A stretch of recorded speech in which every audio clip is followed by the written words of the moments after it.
In forgotten waters where fog erases distance and the ocean keeps the memory of every vessel that has ever crossed it, justice does not shout. It whispers. And every act leaves an echo. This is Whispers of Reckoning. The island where Gideon Shaw lived did not appear on most maps. Not because it was small. Because it was unnecessary. Ships passed it without stopping. Fishing routes curved around it without reason. Even the tide charts barely acknowledged its rocky shore. The island simply existed. Wind. Stone. Salt. Time. Gideon Shaw had chosen it for exactly that reason. A place that did not ask questions. A place that did not remember the sound of a splash in winter water. A place where silence did not whisper his name in the voices of people who believed they knew what had happened. He had lived there for 3 years.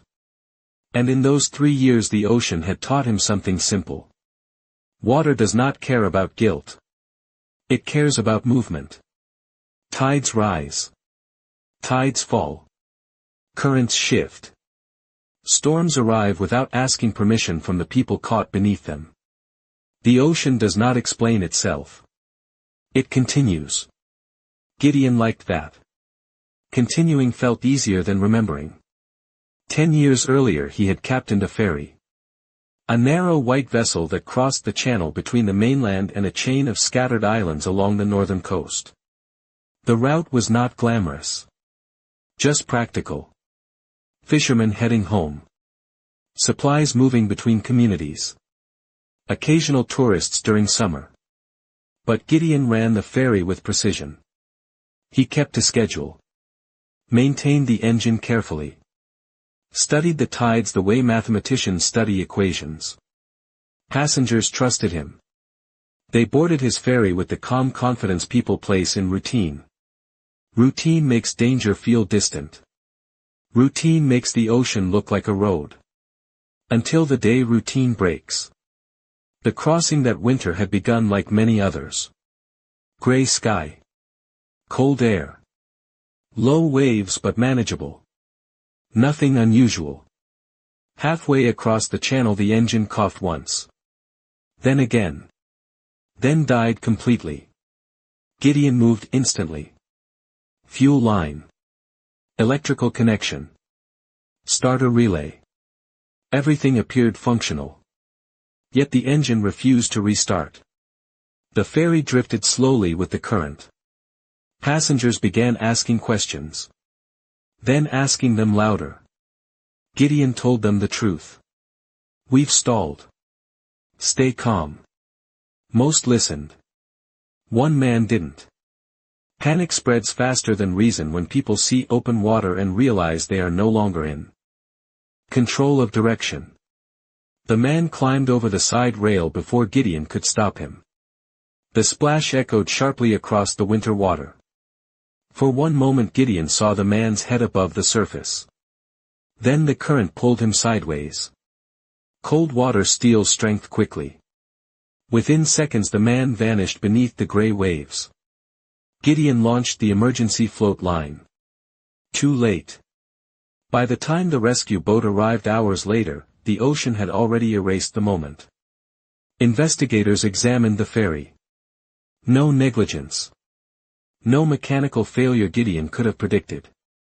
Weather conditions were considered acceptable. The official report cleared him. But official reports rarely quiet human grief. The man who jumped had a family. A brother. A wife. A father who spoke to reporters outside the harbor office 2 days later. He hesitated, the father said. He looked unsure.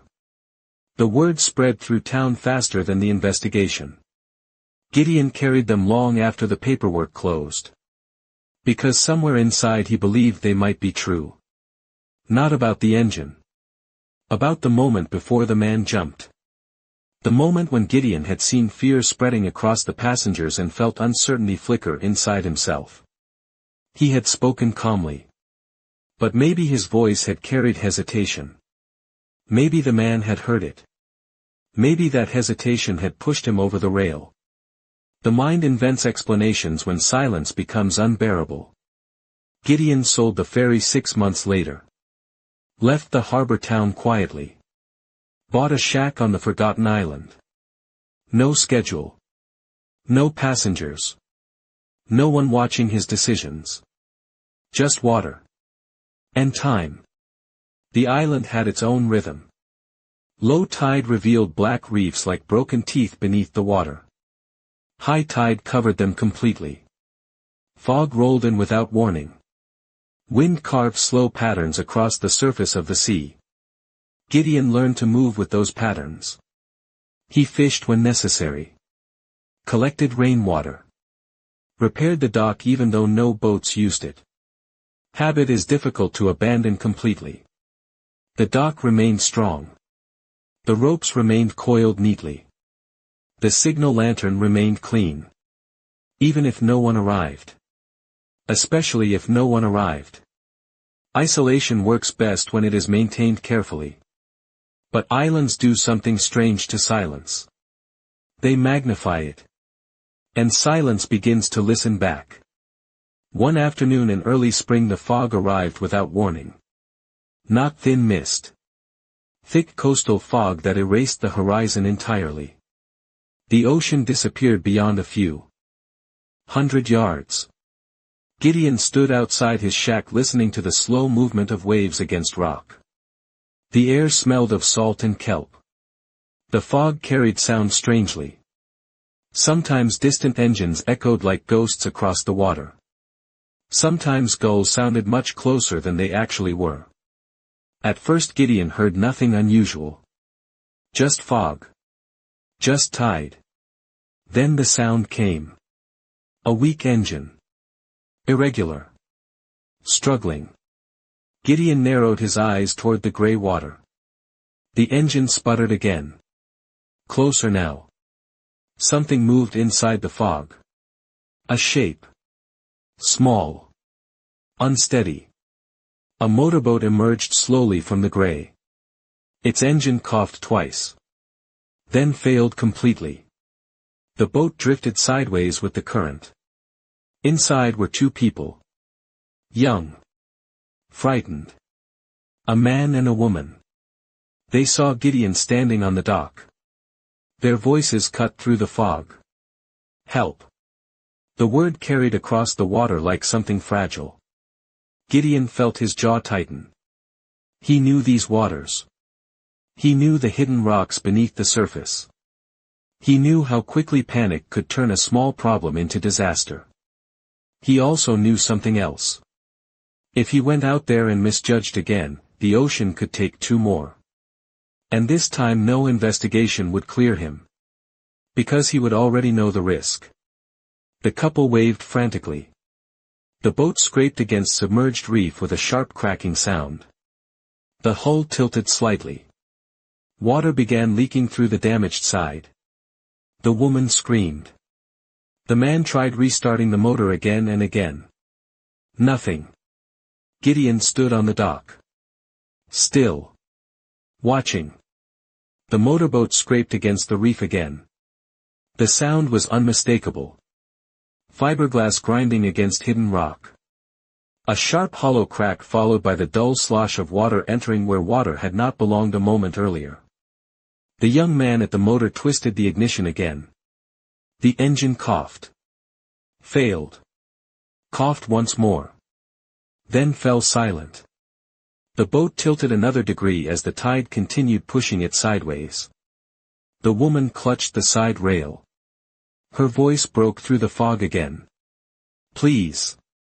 The word carried across the water with a desperation that Gideon recognized immediately. He had heard that sound before. 10 years earlier. Different channel. Different passengers. The same moment when fear realizes it is no longer hypothetical. Gideon's hands tightened against the weathered wood of the dock. The rope coil hung beside him exactly where it had hung every day for the past 3 years. Salt. Stiffened the fibers. The knots had been tied and retied so many times they had become smooth with habit. Reliable. Familiar. The kind of rope that had once been an extension of his hands. But Gideon did not reach for it. Instead he watched the boat. The hull struck another reef edge. The couple shouted to each other, their voices rising in frantic confusion. The man grabbed a broken section of wood from the bottom of the boat and tried pushing against the rock. The effort achieved nothing. The tide was stronger than he understood. Currents here crossed beneath the surface in ways that looked harmless until they began moving a vessel sideways. Gideon knew exactly how this would unfold. The damaged hull would continue leaking. The current would push the boat farther along the reef line. Eventually the craft would capsize. And then the cold water would do the rest. His mind measured the sequence with the calm detachment of experience. Because experience was safer than action. Action had consequences. Observation only had memory. The man shouted again. Please. We're taking on water. Gideon did not answer. He told himself they had chosen the route. They had ignored the tide charts. They had misread the fog. Every captain understands these risks. Just as Gideon had once believed he understood his own crossing. Another impact echoed across the reef. The boat tilted sharply. The woman screamed. For a moment the image of another splash filled Gideon's mind. Cold winter water. The sudden empty circle where a man had been standing seconds before. The way the ocean had closed above him without leaving evidence behind. The mind remembers moments like that too clearly. Gideon forced himself to look away from the boat. The fog pressed closer around the island. The tide continued rising. The rope coil remained beside his hand. Still untouched. And then he heard footsteps behind him. Slow. Measured. Gideon turned. A man stood at the far edge of the dock. Plain clothes. Dark coat. Boots dusted with salt. He looked as though he had walked there from somewhere beyond the fog. Yet Gideon had not heard a boat approach. Had not seen anyone step onto the dock. The stranger's face carried no urgency. Only attention. Gideon studied him for several seconds. Neither spoke. Behind them the couple shouted again. The boat scraped against rock with another hollow crack. Water splashed into the hull. Still the stranger did not look toward the boat.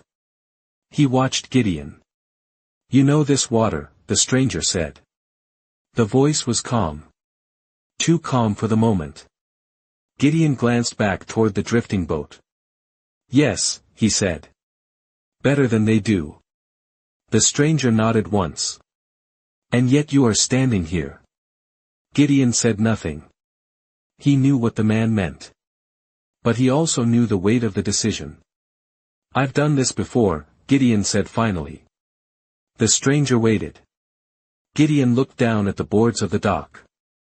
At least that's what everyone believes. Another crash echoed across the reef. The woman's voice broke again through the fog. Help. The stranger spoke quietly. If you refuse, the tide will still move. Gideon turned sharply toward him.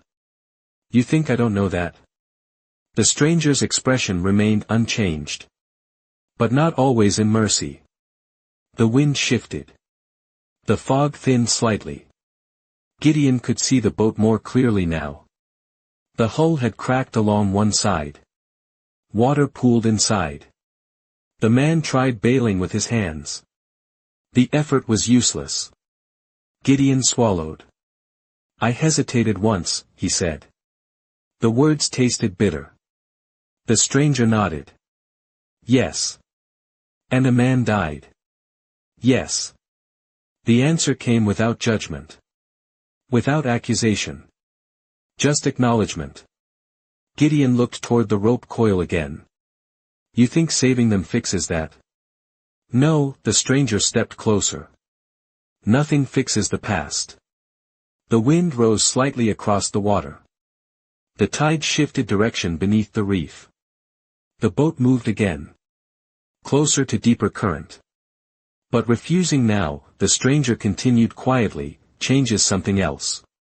Gideon's chest tightened. Which is? Alignment. The word settled between them. Not dramatic. Just heavy. You are not being punished, the stranger said. You are being given the same choice again. Gideon stared at the water. He could see exactly what would happen if he launched the rowboat. The tide would fight him. The reef would try to pull the damaged boat sideways. The frightened couple might panic again. A single mistake could send all three of them into the water. And the water would not care that he had tried. The stranger's voice softened. The tide does not punish hesitation. Gideon looked back at him. It amplifies it. The wind shifted again. The boat drifted another yard toward deeper water. The man inside shouted something Gideon could not hear clearly. Fear carried through the fog even when words did not. Gideon reached for the rope. His fingers hesitated against the coil.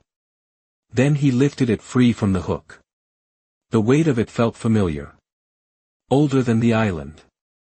Older than the silence he had been hiding inside. He looked once more toward the couple. Then back at the stranger. The man stood exactly where he had been. Watching. Not urging. Not demanding. Just witnessing. Gideon untied the rowboat. The rope slid across the dock boards as he stepped into the small craft. The wood rocked gently beneath his weight. The tide pulled against the hull immediately. Gideon picked up the oars. Behind him the stranger's voice carried one final sentence across the fog. Listen to the water.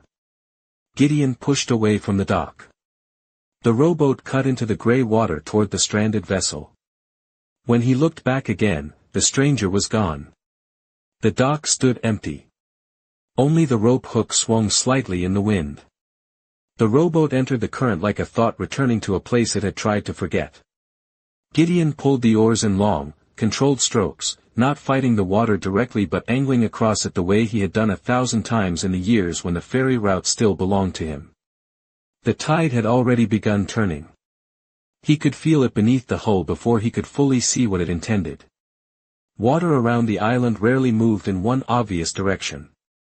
It crossed itself in hidden layers, one current sliding beneath another like two decisions arguing below the surface. The fog made everything worse. Distance disappeared. Sound bent unpredictably.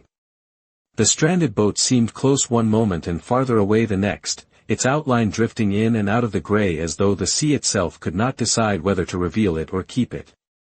The young man in the broken motorboat saw Gideon coming and nearly lost what little composure remained. Careful, he shouted. There's rock, I know where the rocks are, Gideon snapped. The answer came sharper than he intended, but panic had no place in timing. Timing mattered now more than kindness. The rowboat slid past the first reef edge just as a swell lifted and broke against black stone beneath the fog. White water frothed briefly over the submerged rock, then vanished again into gray. The woman was crying openly now, though whether from fear or cold Gideon could not tell. Water sloshed ankle-deep in the floor of their boat. One side of the hull had cracked near the bow where it scraped the reef. Each shift of tide forced more water through the split seam. Sit still, Gideon said as he brought the rowboat alongside them. Both of you. The young man nodded too fast. The woman gripped the rail and tried to obey, though her whole body shook. Gideon judged the angle quickly. The damaged motorboat floated just high enough that if the tide pushed another half-yard west, the hull would catch hard against the outer reef and pivot broadside into deeper chop. If that happened, it would capsize. There would be no controlled rescue after that.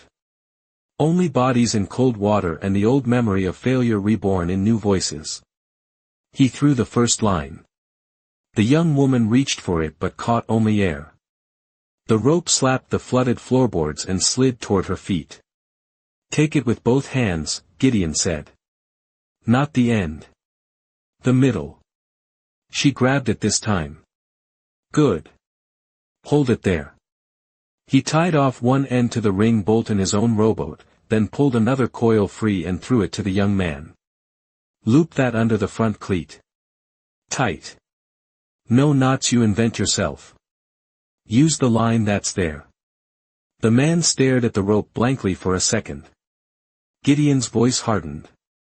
Look at me. Do exactly what I say. That cut through the panic. The young man nodded and obeyed. The tide shifted beneath all three of them.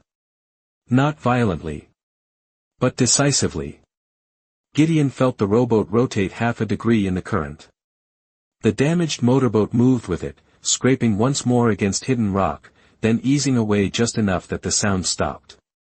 He paused. Listened.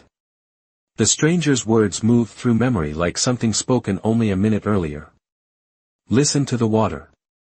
Gideon stopped pulling for one breath longer than fear wanted him to. The couple looked at him in disbelief, as if they thought he had frozen. But he wasn't frozen. He was listening. The ocean carried different tensions through the oars depending on what it was about to do. A hard pull meant resistance. A softer sideways drag meant rotation. A sudden deadened heaviness often meant deeper current taking. Hold beneath the surface. Gideon felt that heaviness now, but mixed with something else, a counter-push from the opposite direction. Wind. A gust rose from farther out in the channel. Not strong enough to be called a storm. Not dramatic enough to look miraculous. Just enough to strike the broken boat at the wrong angle for disaster and the right angle for survival. The hull shifted. The bow turned away from the sharpest teeth of reef. The current still had them, but differently now. Gideon pulled. Once. Twice. 3 measured strokes. The rowboat moved backward toward the dock, dragging the damaged vessel behind it in a slow, uneven line. The couple in the motorboat clung to the rope and to each other, breathing too hard, saying nothing now that the motion had become their only language. Halfway back, the woman looked over the side and made a frightened sound. Gideon followed her gaze and saw why. Beneath the surface a darker band of water cut across their route, one of the deeper outgoing channels that formed when the tide turned around the island's reefs. If the damaged boat crossed that band at the wrong angle, the crack in the hull would widen and the current could wrench the craft sideways out of his line. He adjusted immediately, rowing not toward the dock itself but slightly north of it. The young man noticed. "You're missing the pier." "No," Gideon said. "I'm missing the water that wants you." He dug the oars deeper. His shoulders burned. The salt-stiff rope strained between the boats. Years earlier he had trusted this kind of strain.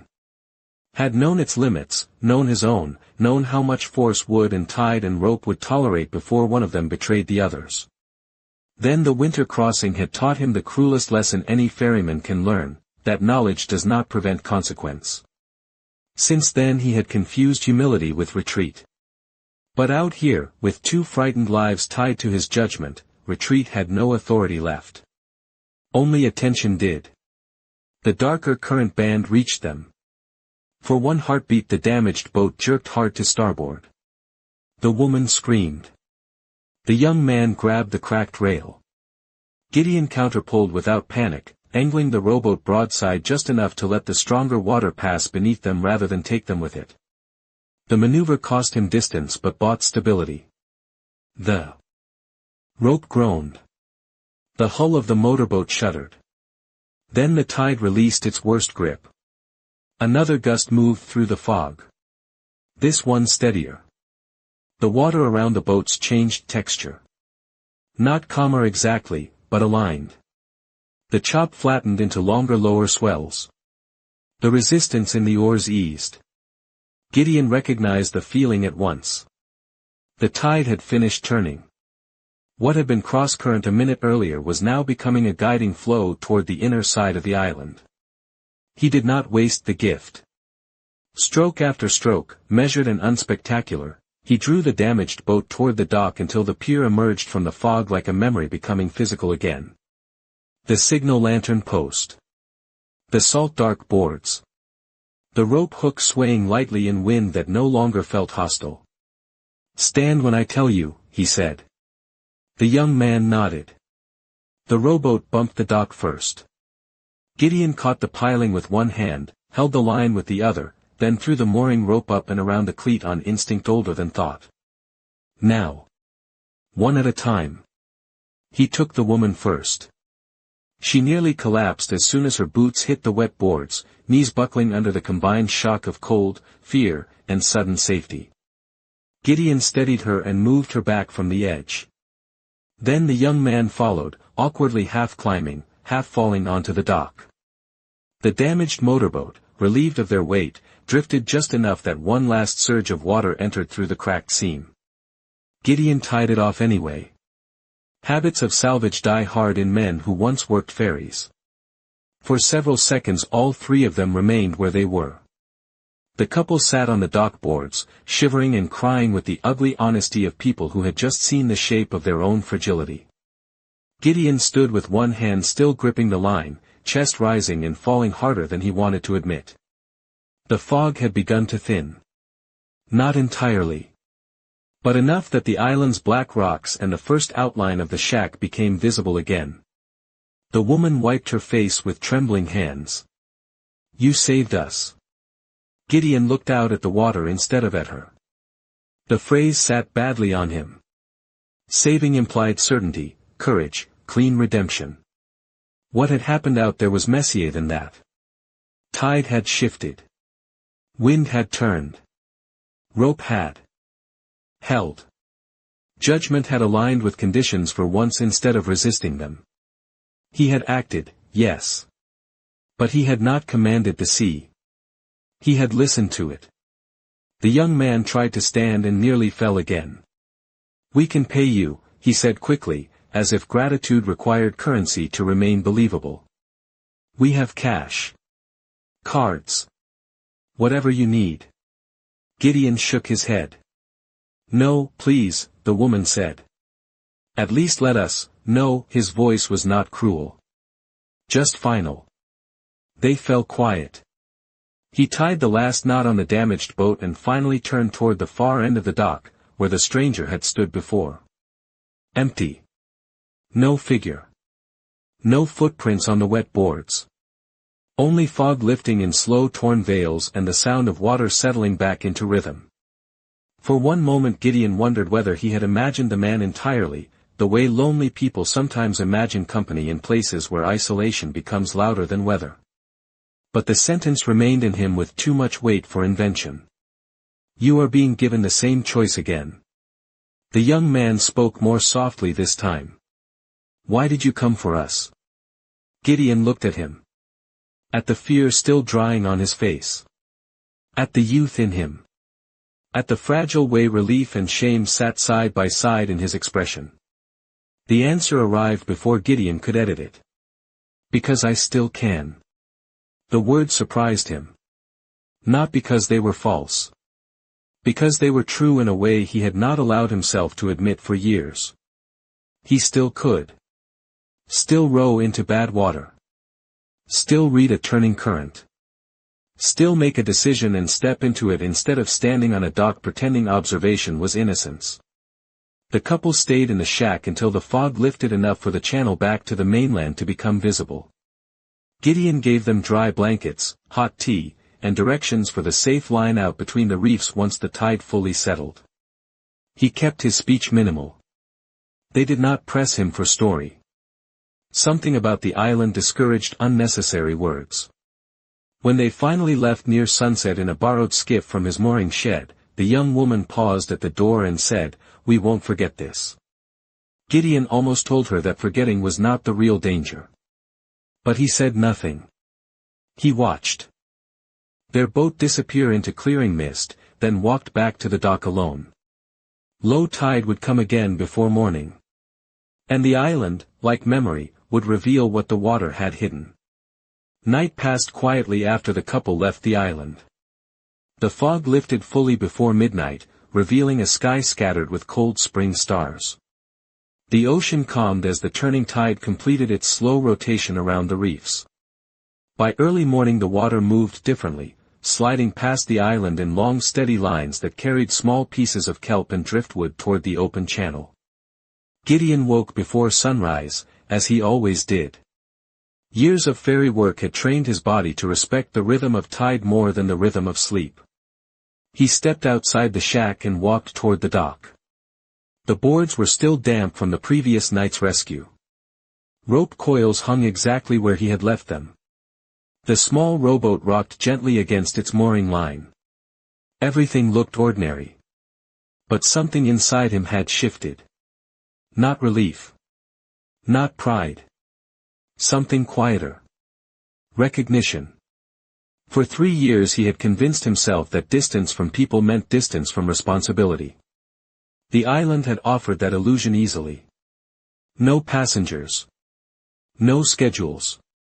No voices asking for decisions. But the ocean had never accepted that illusion. Water always returns to the same patterns. Currents cross. Tides reverse. Pressure travels through unseen channels until it reaches the shore again. Isolation does not remove consequence. It simply delays it. Gideon walked to the far end of the dock and watched the water for a long moment. The surface reflected the pale morning sky. Low tide was approaching. He could already see the darker outlines of the reefs beginning to rise beneath the water. The island revealed its hidden shapes twice each day. And sometimes, what the tide revealed was not stone.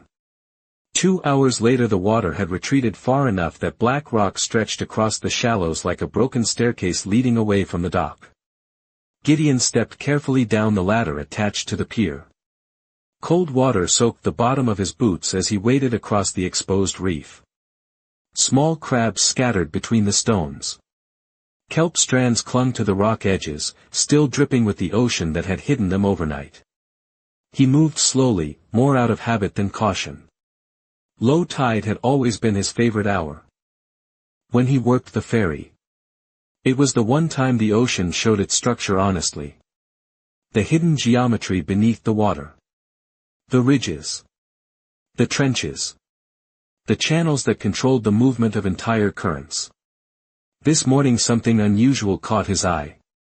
A piece of metal glinted faintly between 2 rocks farther along the reef. At first he assumed it was debris from the damaged motorboat that had struck the rocks the night before. But the shape looked older. He stepped closer. The metal object lay half buried in kelp and sand. Weathered. Salt-marked. Gideon crouched down and pulled it free. The weight of it felt immediately familiar. Too familiar. A bell. Small. Brass. Cracked slightly along one edge. The exact bell that had once hung beside the wheelhouse door of his ferry. Gideon stared at it. The crack across the rim had been there since the day he installed it years earlier. He remembered dropping the bell while bolting the bracket into place, the metal striking the deck and leaving that thin fracture along the edge. He had laughed at the time. Said the bell now had character. Yet here it was. Lying between the rocks of an island miles from the harbor where the ferry had once operated. The ferry itself had been dismantled years ago. Sold for parts. Broken down piece by piece after Gideon left the route. At least that was what he had been told. He turned the bell slowly in his hands. The metal felt warmer than the cold air should have allowed. As if it had been waiting there only a short time. But that was impossible. He looked out toward the open water. The tide continued sliding away from the reef. The channel stretched calm and quiet beneath the morning sky. Nothing about the ocean suggested explanation. The ocean never explained itself. It only returned things when the moment aligned. Gideon carried the bell back toward the dock. Each step felt strangely deliberate.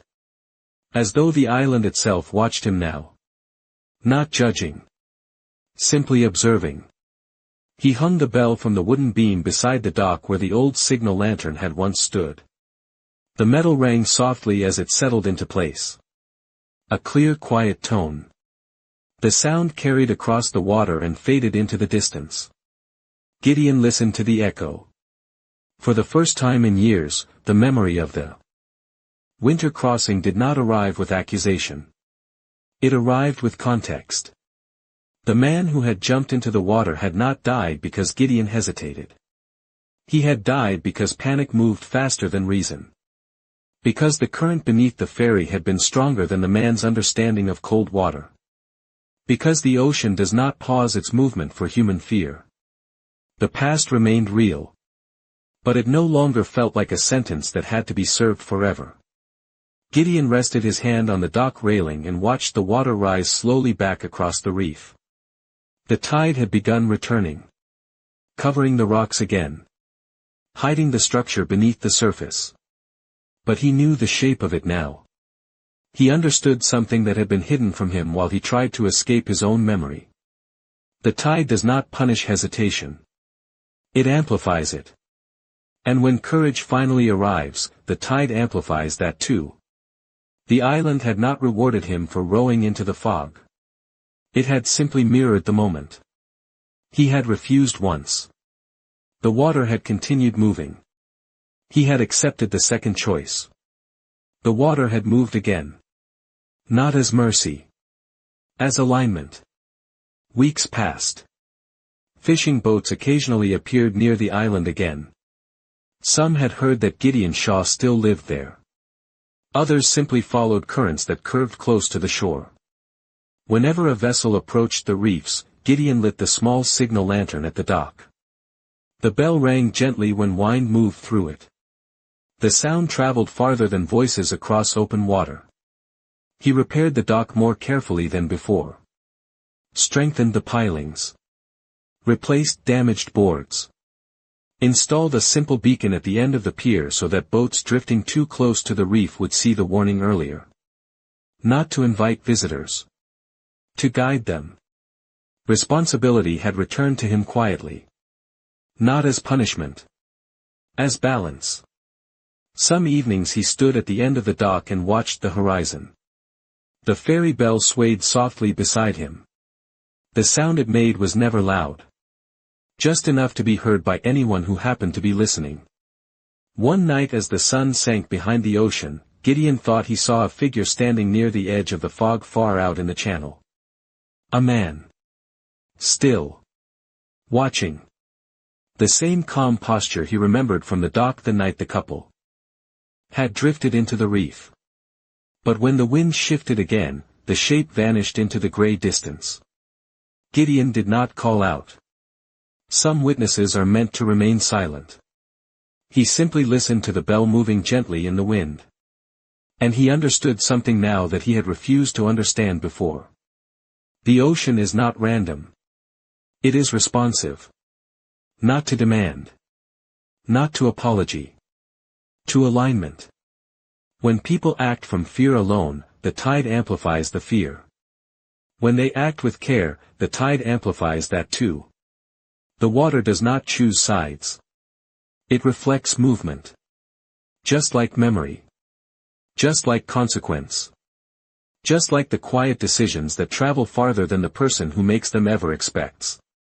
Gideon looked out across the water one last time as the evening fog began forming again. The ferry bell rang softly behind him. And in forgotten waters where fog hides distance and tides carry memory across the surface of the world, justice does not shout. It whispers. And every act leaves an echo. You have been listening to Whispers of Reckoning. When the tide turns, it is not random. It is response. Every act leaves an echo.